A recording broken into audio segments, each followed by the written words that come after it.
Hello and welcome to another set of turns here of Dominions 5. We're going to be playing and continuing as Phaeacia. We've had an excellent start. We're on turn 9. Alright. Spelled that. Okay. We lost a unit to dying in the Long Marsh. And we had what it looks like we were looking for, which is bumping into Calum here. We'll watch the battles in order, though. I don't think that there was a lot here to damage us. Yeah, just some deer tribe. We're gonna lightning bolt them, and we have two casters here. Now, this is definitely not quite the right script if we thought we were gonna bump. We don't have enough people guarding commanders. Now they're gonna have, I think, a relatively hard time killing our commanders. Not really. No, they could definitely kill them. So let's go ahead and see what happened. Now we start okay. I should have had them. They don't quite wait long enough. If they do like some kind of holding attack, we're gonna rush forwards here, I think, before they land. Sermon of Courage. Press X for doubt on Nazca. So that's their prophet. And they have the birdies are flying in. Now they did not hit the back. These are Spirehorn Warriors, which I think are just like pretty regular units. I don't think they're particularly noteworthy. There's also archers here who are flying in. So without them hitting the back, I think these birds are going to have a really tough time. And indeed, that is how it goes. We lose 3 colossi and pick off 30 birds. We then got a layer of a sea serpent. So that's 30 gold, which is not, very important, but 14 gems is pretty darn nice. Units have been healed. Okay.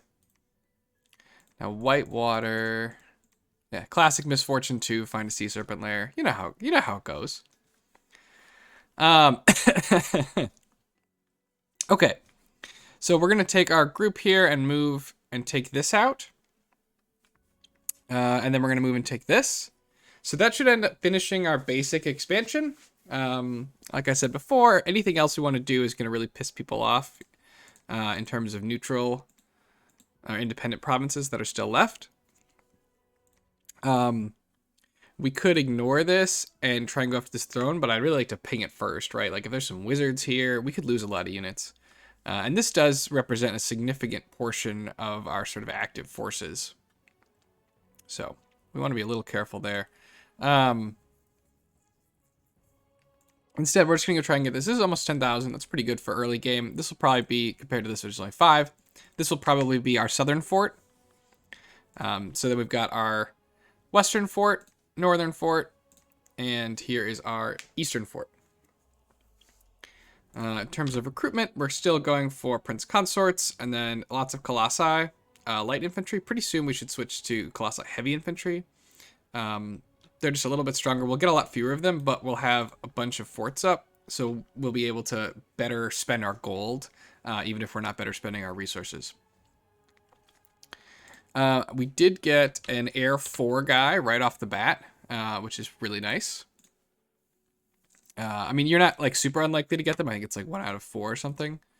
Yeah, 1 out of 4. I mean, slightly, very, very slightly higher than 1 out of 4. But getting one is great, right? That's Storm without needing extra gems. That's air boosters. Very good unit. Eventually, he can cast Trade Wind, which will be huge for us as Phaeacia. Plus 25% in this province that already has 700 on turn 9, and we have 3 growth. Is going to be pretty amazing when it eventually comes off. It's going to give us a ton of gold. I mean, our capital right now, we have, let's see, 1, 2, 3, 4, 5, 6, 7, 8, 9, 10, 11, 12, 13, 14, 15, 16, 17 provinces. And our capital's worth about a little bit more than a third of our total income. So getting an extra 25% on top of that's going to be pretty big.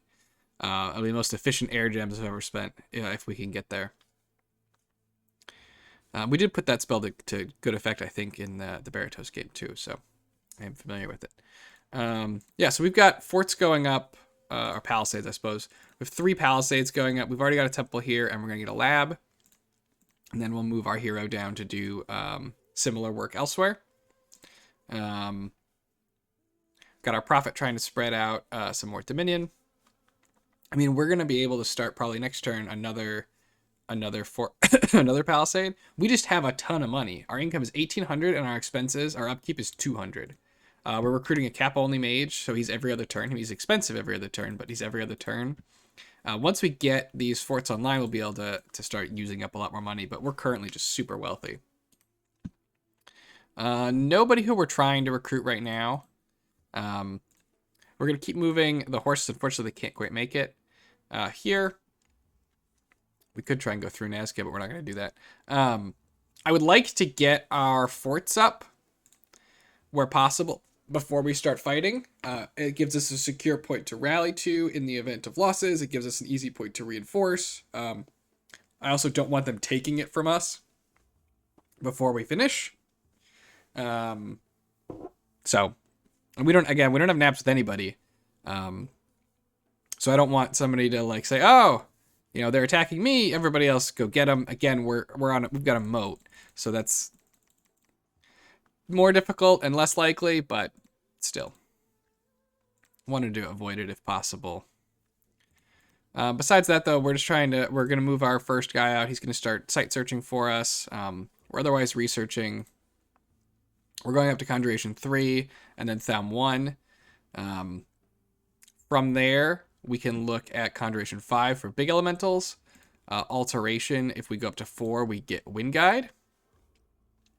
Which then we could combine with Enchantment 5 for Flaming Arrows. Now, we have communions to get up to these, so we definitely have access, but this one kind of hurts, right? We need to get at least 4 mages to bump, because I don't think we get anybody higher than a 1. So we need at least 4 mages to get a 2 buff, and then we need the Conjuration 3 to get us up to 4. So that hurts a little bit. It is non-trivial to cast it, but it is doable. And especially, you know, you have a fatigue problem then, right? Because each of our weavers is 1 out of 5 to have a fire path, I believe. I can double check that. Yeah, 1 out of 5. So putting them all together is gonna take a little bit of difficulty. We're gonna need a lot of them. We're gonna need to make 25 or 25 of them to be able to consistently pull that off without burning out too many of our communions. But it is possible. Construction obviously would be great. We have a forge bonus, and construction 3 would give us Legions of Steel, which is similar in difficulty to Flaming Arrows, but not as bad. It's only 3 instead of 4. Enchantment also Strength of Giants. I don't think we want to go too much early Thaum besides the 1. You know, Mind Burn's great. It would give our mages something to do, but we probably want to pick up a little bit of Evocation. I think we could more effectively use them there. Sort of depending on exactly what we're up against. It does have, Augury, and we don't have access to Nature Mages yet for Horror Specs, but Auspex, Gnome Lore. I mean, those would be helpful, and we should definitely try and pick them up eventually. And then we don't have any Blood Mages, so we can easily skip that. Evocation, we'd be going up to try and get Storm and Thunderstrike. We can do Gifts as well, although because I think in some ways, right, Gifts is most useful if you're going to cast it earlier on in a fight. Like, once you get into combat, you're extremely likely to just Gifts your own guys. Which isn't great. So that's a little bit dicey. Earthquake, probably not going to be super effective here. We are land-based. We do have extra hit points, so we can survive it a little bit better than others. But we've got birds and birds. Centaurs also have more HP. Maybe it's effective against the goblins. Probably not something we're immediately looking to, though. But anyway, yeah, so we're going to try and finish our expansion out here. And we'll go ahead and jump into turn 10.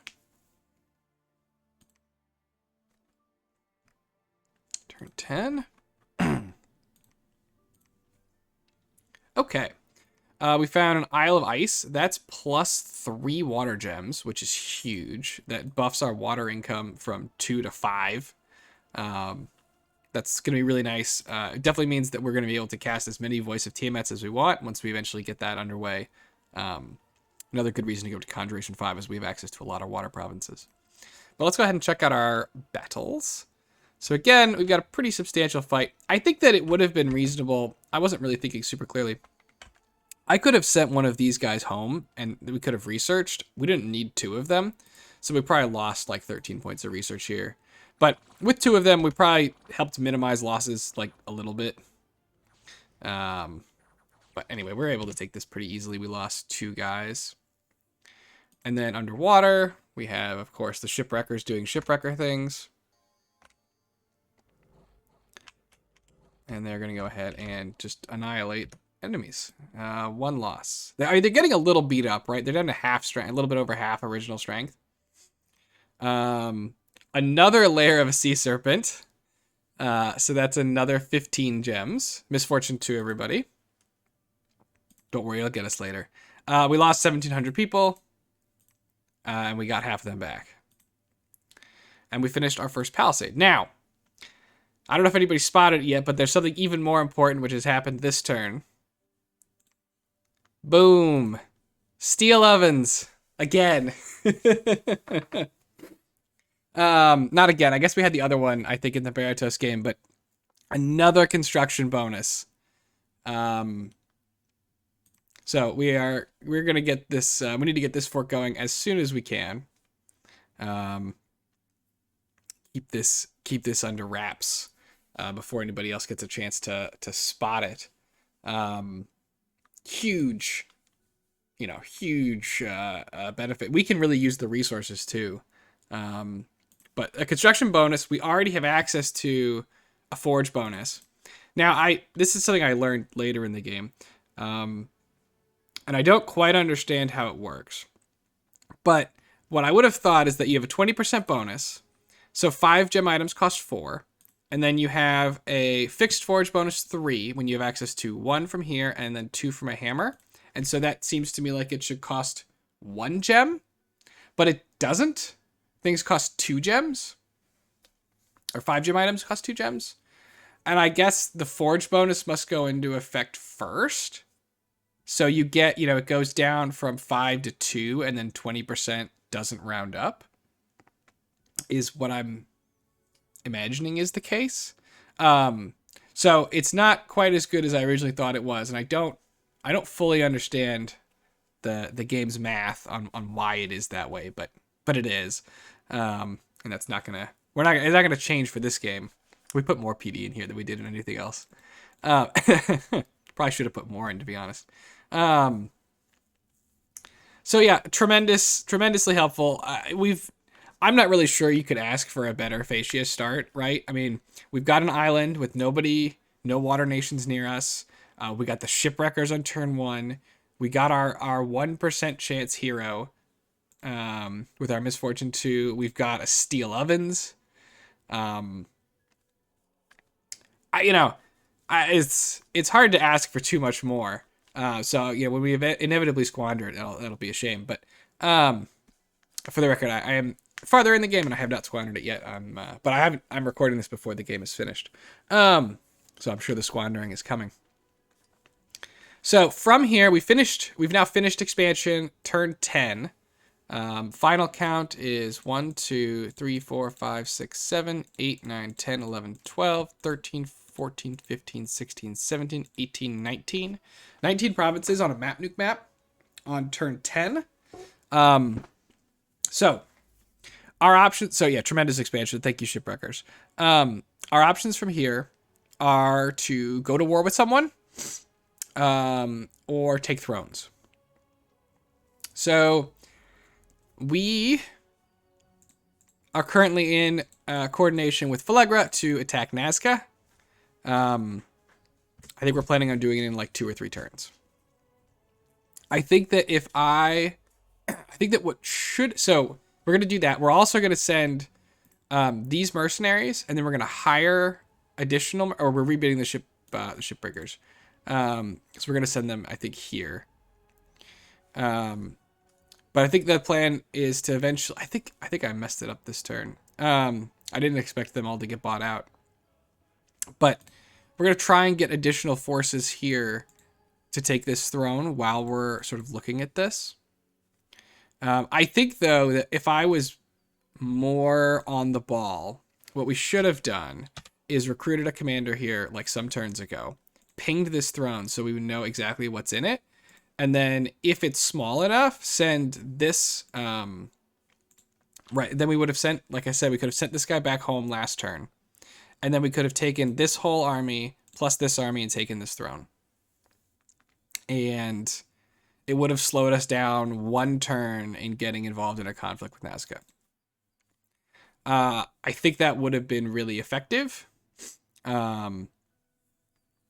don't do that, which is unfortunate. As I think in retrospect, I was a little bit nervous about sort of wasting time, but this is pretty valuable to try and get a throne. So I think we could have told, and it's hard. Nazca could get out of control, right? You don't want to get too far. You don't want to get too far behind on fighting Nazca.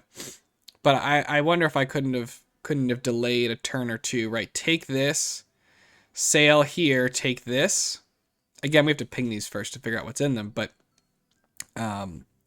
we could have maybe had access to both of those, and then we could have considered, sending mercenaries at this one because we know there's not much left there, and then fighting Nazca. This one's probably out of reach for now. It's got a lot more people, and it's a little bit farther inland than even like these are, or this is, and this one.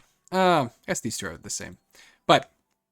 So I think that's a missed opportunity, because there's a lot of great thrones. I don't think we looked at them, but there's a lot of great thrones in this map that we'd love to have access to.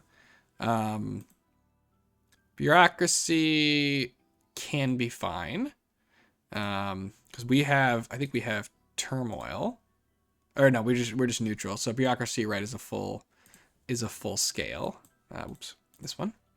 Fortune would obviously be great. Move us out of misfortune 2 plus pearl income. Order again. Magic would be less helpful, but 3 pearls is super helpful. We don't have much. Getting the extra growth doesn't help, but plus 3 precision would then put us to plus 6 precision before we cast Wind Guide, which would then put us to plus 11 precision. Which could make a pretty big difference. Plus, income as well is nice as well. Fire plus 3 gems. The attack does nothing for us, or very little. Fire 3 is nice. We don't have any fire 3s besides our god. Earth, the gnome would be pretty nice. Obviously, we don't have this cross path, and we won't get it. The Hesperides don't get it. And these guys could get us right into hammers. Because right now, we don't have any way to get into hammers unless we get a super lucky prince, which is like less than 1%. It's super, super unlikely. Or we have to wait until our god wakes up. Reinvigoration, also great. And Earth Gem's great. Gaia is less good. 2 nature gems is totally fine, but we already have all the growth we need. Iron Order, same as the gnome. We have access to all these cross paths, but we don't have a 2 Earth, so he would get us into stuff early. Gold is not doing as much for us. I mean, 200 gold is great, but with the mage, we already mostly have that covered. Knowledge, lore masters, and sages. The sage would be our most efficient researcher, 85 gold for 15 research. And then the lore master could get us into potentially those paths we don't have, although it's obviously very gambly. But I think more could have been done to try and secure these with this early advantage we have, instead of we're gonna try and roll this early advantage into fighting Nazca. But Nazca, it's gonna be a 2v1. I think that this is probably going back the better choice, but hard to say for sure. I don't think we're really doing much with casting it. We're building our fortress. We're gonna start recruiting additional troops. Our mages and troops, getting our palisade, getting our temple, I mean, you could see we're putting up a lot of infrastructure at the same time. We're building a temple, we're building a fortress, all at once. We've got 3 palisades going, or one already up, but then another 2 started. This one we're not started yet, but we should get down on to it. I think we're recruiting a guy to get started on it. So yeah, tremendous expansion. We're in a great position. We're gonna go try and fight Nazca. I do think that looking back on it, I think we may have been able to take an even better position, given what we know about this throne, and then we should have pinged these, sort of done our due diligence to figure out if they are takeable by our army or not. Particularly this one, right? It's coastal. But if we'd gotten that, excuse me, if we'd sort of done that, I think we could have really picked this up as an early opportunity. So I think that would have been better. Small miss, but this throne is one that's always going to be hard for neighbors to take and really hold from us. We can attack right from a huge number of provinces that they can't see us prepping in. So if anybody does take it or end up taking it, we can fight pretty effectively for it. Yeah, and our plan against Nazca is we're not going to have enough magic, right? Our research is pretty unimportant here. We're going to have lightning bolt basically. But our main plan is just that we're going to be producing a ton of troops, and we're going to hope that they don't have a big defensive bless. And instead have a really killy bless. Now, if they have a big defensive bless and they're not killy, they may have a hard time actually killing our units as well. They have decent defense. We've got Colossi hit points. So I think that we're going to have enough stuff. Quantity has a quality all its own and all that. So try and hit them. And I do feel a little bad, immediately coalitioning somebody, but it is Nazca. And that is sort of, I think, how it goes for Nazca. I think that's the expectation. So anyways, thanks everybody for joining me. We'll just do the pair of turns this time. We're already past 20 minutes, so I will see you all in the next one, and have a great day.